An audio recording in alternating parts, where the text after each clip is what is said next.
Today I'm here to talk about my latest purchase. I got this about a month and a half ago, a couple months ago. I've been meaning to make a video on it, and I just haven't been around because I've been working and stuff like that. Had a lot on my had a lot on my plate this year.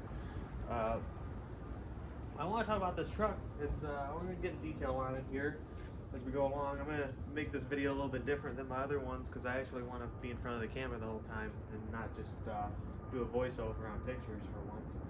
But I bought this truck for the intent of using it as just a daily driver and as well as a winter beater, because up here in the Midwest the salt tends to eat away at pretty much anything metal you put in the street. So with that said, obviously I don't want to drive my G8 in it. I don't want to drive my 70 Chevy C20 in it. I don't even want to drive the Suburban in it at this point. And definitely not drive my race car in it either. But my Porsche. With that said, I gave $1,500 for this truck. I bought it sight unseen, kind of like my 70. We'll make another video on that another day, but I'll telling you the story behind that. But anyways, I bought this truck sight unseen. Small town just west of Lima, Ohio, and I'm in the Metro Detroit area, so it's quite a drive. I went and checked it out, and it was really the only S10 I could find for under two grand. And I already knew looking at the pictures, the body wasn't pretty on it. I'm like, yeah, that's expected. You know, typical Midwest S10. You know, it's gonna have rot. And I went to look at it. So me and my pop, we hopped in the car, went down there, look at it, started it up, and drove it around a little bit. Runs and drives beautifully. The only things that are really wrong with it are the body, as well as the suspension. The front suspension could use a little bit of work too. Whoever installed the front shocks on this thing did a lousy job at it and had no idea what they were doing, because quite literally the top of the shocks are not even attached to anything. They just go through the hole, and the guy sandwiched the bracketry together. So we got to figure that we got to reverse that. I got new shocks on the way and stuff like that. But other than that, it's just been tedious maintenance on it. This truck already really doesn't owe me anything. It's been getting me to work and back, and it's kind of taking one for the team in terms of driving it, like I said, through the salt and snow and ice and crap like that. And it's a 1993. It's as old as I am. This truck in particular, I noticed, has the Tahoe package on it. And I want to say that Tahoe package that came on these was kind of an expensive option at the time. And with that, it came with these aluminum wheels. A lot of guys call these the IROC wheels, which they pretty much are IROC wheels, but they're a little bit different. They got difference in their caps and stuff on them.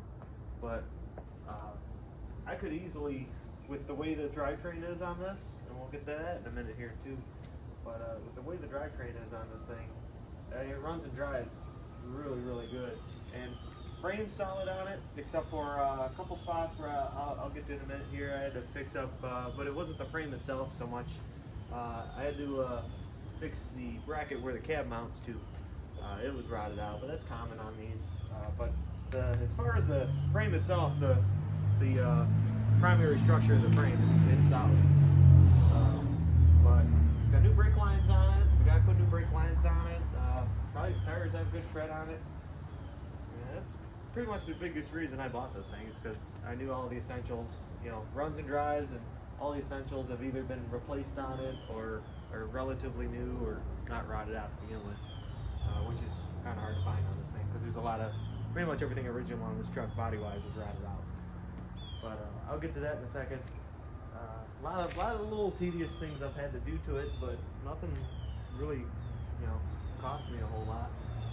If you notice, the windshield's taped up, and I'll get to that here in a second, because that's kind of relating to the structure of the cab and the body and the rust. So let's get under the hood here, and we're going to take a look at what we got. It's a 2.8 liter V6, which was, at this point, by 1993, the 4.3 was put in these trucks, of course, and This was actually the middle engine option. Now, unlike the Rangers, this truck had 3 engine options. It, along with this motor, it also had the 4.3, and you could still get the 2.5 liter Iron Duke 4-cylinder in it too. I'm kind of glad this thing came with the this motor here, because it's kind of a balance. And I discovered Drive It Like Grandpa, you can actually get 23 to 26 miles to the gallon out of this thing on the highway. And my drive to work is all highway, so it's pretty nice on gas for what it is.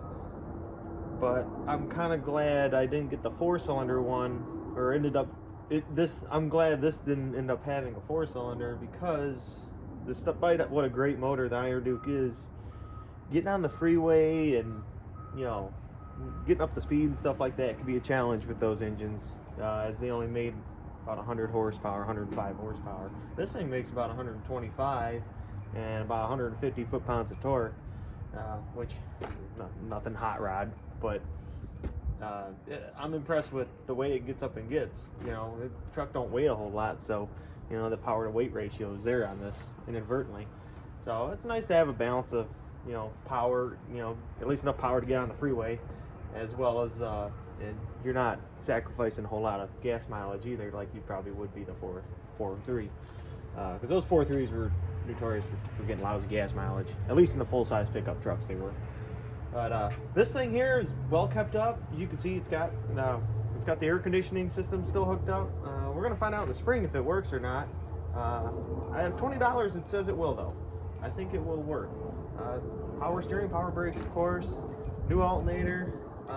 Actually, we had to replace the alternator because the replacement alternator that was on it when we bought the truck, I had to replace it again because the alternator that they did replace it with turned out to be a cheap piece of crap, and it actually, yeah, I had to swap it out at work, believe it or not.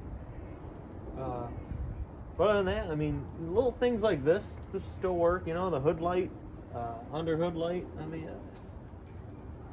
I can't believe how this is all, and it's all here too. There's nothing that's been tampered with. Wiring's all there. The thing runs, it's throttle body injection. Runs like a top. I put a little bit of oil additive in it and stuff like that. I actually just got done changing the oil on it, as a matter of fact, just a few minutes ago, before I decided to do this video. And there's really not a whole lot to talk about, other than it's just, here it is. It's just all here, and like I said, you have this throttle body's weird. I learned that these throttle bodies are kind of in a weird position because they're set on there at an angle, and these engines are really tiny. I mean, watching this video, it won't do it justice. If you look at one of these in person, you'll see that these engines were actually designed mainly for front-wheel drive applications, because these engines were really common in the Citation, Cavalier, you know, the Cutlass Sierras, and all the little, you know, shoebox little cookie cutter cars of the 80s that GM put out. But they decided to also put this engine in the S10. People misunderstand sometimes that it's they think it's based off the 4.3 and the small block Chevy base V6, but it's not. It's actually the 60-degree V6, and that's why it was able to be put in front-wheel drive applications, because this engine, instead of laying out like this, it's tucked in and packaged differently. It's packaged much tighter together, and with that, this thing's got a goofy intake manifold on it, and it kind of goes, it has to be on in order for, well, it has to be on anyways, but it mates to the cylinder heads, and it's actually part of the cylinder heads in a way. And with that, it's kind of silly looking, but all the essentials are easy to get to, like, you know, changing out the T-stat and all that stuff right there. It's, you know, that kind of stuff's like the small block Chevys and 4.3s and stuff. But other than that, it's a completely different engine. You know, a different bell housing. This had a different bell housing pattern. It doesn't have the small block Chevy bell housing pattern. Now behind this engine, these trucks came with the T5 5-speed, and that's actually what this truck is. It shifts really good. It's a really crisp shifting truck. I was actually joking about it. I was like, you know, this thing shifts better than my race car. I want to say, my Porsche 944 race car that I run SCCA with, I feel like is more clunkier than the crisp shifting. This transmission may have been gone through, I don't know, but I mean, I'm very pleased with how well this thing runs and drives. It does leak a little bit of oil. The oil pan's got some splooge on it from. It's actually got a rusty oil pan on it. The oil pan's got a couple of rust holes in it, but splooge it up and seal it up and everything. Because this engine's actually a real pain in the ass to get out to get the oil pan off of. Because everything's pretty tightly packed in there. In fact, I learned that the filter is actually kind of a little on the difficult side to get to. It's not bad, but I mean, I've had worse. But little things like that surprise you on something this old. But then again, once again, this is one of those goofy, oddball engines that people don't really think about anymore. So it's kind of but it's a novelty though. On top of this truck being nothing special, it's a point A to point B vehicle. But I gotta say though, this is definitely the little S10 that could. This is what I had to do to this thing. Oh. So what happened here is we had to fix the floor pans. I'm not going to rip this up entirely because I got some tape up here holding it, kind of insulating it a little bit. But basically what I had to do was I had to fabricate, and then actually I could put some pictures up in this video, but basically what I had to do is I had to fabricate a floor pan for this, kind of, you know, out of the blue. I decided to make the cab a little more solid because this cab is really bad rust-wise, especially on this side, and the cab mount was completely gone too. So what I ended up doing is I ended up making a cab mount as well as a floor pan out of just a bunch of random, you know, pieces I had in the garage laying around. I used a hockey puck for the cab mount bushing, and basically I made a cab mount, and I went from the lower B pillar here, or A pillar here, and I ended up going outward this way, and then I took a couple of pieces of this galvanized steel piece here, and basically went from here to here with it. And I didn't even weld it all up. I just used sheet metal screws on the floor pan itself. I did weld the cab mount and stuff in place. Now underneath, what I had to do is I had to sleeve the bracket on the frame because the bracket on the frame is rotted out. But it wasn't too difficult. I mean, I got it all done in a day, and the welds turned out okay for welding on rust. But it's not meant to be pretty. It's meant to be functional. This is not a restoration project or anything like that. I just wanted, the cab to be more rigid because these doors have been a real pain to open, and the cab's tweaked from years of being rotted out, and doing this kind of fixed it a little bit, but it still ain't perfect. The windshield's another thing. Because the cab's tweaked, actually the lower windshield unsealed itself from the base where it's supposed to be, and I don't know, when you close the door, before I put the tape and stuff all in here, you used to be able to close the door and you could see the windshield go out like this, and how it never cracked on me is what surprised me, because I thought you would think this thing would have been cracked a long time ago, but I guess that's a pretty potent windshield. So anybody wants glass for an S10, their glass is still good, and I guess I recommend it because it's been through hell and back, considering it hasn't broke and the cab's all flexy because it's rotted out. But I also the biggest reason I put the tape up here though is because going down the road in the cold, this gets really drafty, and the heat isn't really the best in here as it is, because silly me, I thought I'd get away with putting a 180 T-stat in this thing and stocking it at 195, and I learned these engines actually like to run hot, so that was kind of foolish of me to do that, but I don't know. So You know, I kind of thought about summertime and want this thing to run cool in the summer, especially if it's got air conditioning running. So, but the heat's okay. It's definitely a lot better now that I sealed all this up and made everything kind of insulated. Also patched the floor too, because the floor had a draft in it, obviously. Because you know, looking at a big hole in the floor and you flintstone it, and yeah. So, anyways, I'll start this thing up. Actually, still has the clutch safety. Parking brake still works, even though it needs to be adjusted. Radio, it's got an aftermarket radio in it. Fortunately, it's got an aux plug-in, so I can listen to music in here.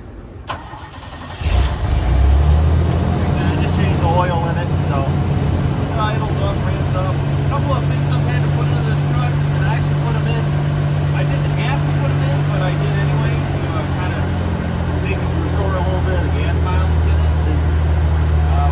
We ended up putting a NIAC in it, as well as the O2 sensor. So the truck actually runs better yet after replacing those. Because they kind of idled high and stuff at times. I was, you know, kind of conscious of that. So I changed that out. And the O2 sensor out as well. See if it runs better. No, it really does. Check engine light comes on intermittently still, but I wonder if it may use that sensor needs to be replaced too. But everything works on it, so I'm not too worried about it at all. Once again, this is not special. This is a point A to point B vehicle. As you can see, it's 5-speed, very crisp shifting. It's nice and crisp. You actually have a hard time finding reverse because it goes in so smoothly you wonder if you're even in gear or not. But nothing fancy. It's got the annoying alarm on it. What intrigues me is that this is the Tahoe package, but it's got manual everything in here. Everything's manual in this interior. Manual locks, manual windows. You would think it'd have power locks, power windows, but then again, I mean, it's an S10. You can just reach across and roll that window down, you know, without even having to reach far. And other than that, it's basically not a whole lot left to it. So one thing I did have to do is the bed floor itself is solid for the most part, except for a few pinholes up in the front, a little bit back here. But the braces under the bed are completely gone, and they're completely rotted out. So the bed was basically being held on by the fuel neck. And with that, I was like, yeah, it's not going to work. So I basically just hard mounted the bed to the frame. I drilled the holes and some of the cross braces in this, and I just hard mounted the bed to the frame because, once again, like I said, this is not a restoration project or anything. It's a point A to point B vehicle, saving money. So it's to keep the wallet heavy, and meanwhile having something that's reliable and doesn't fall apart on the road entirely. So with that, I mean, this bed here, I mean, I could replace it if I want to. I could replace the cab if I want to, but you know, I'm gonna drive it as is. You know, just keep washing it and everything. I mean, it's gonna keep rusting, but for what I paid for it, it already doesn't owe me anything, like I said. So I got weight back here for the snow. Got more tires and wheels up there, and I actually have a busted mini Cooper wheel up there, which I'll get to that in another video. I actually got in a real bad car accident a few months ago, so I'll have to talk about that as well. That'll be more of a picture thing, because although we do have the mini in the car now, right now, I'll get to that in another video. But anyways, thanks for watching, and take care. We'll see you around. Until next time. Later.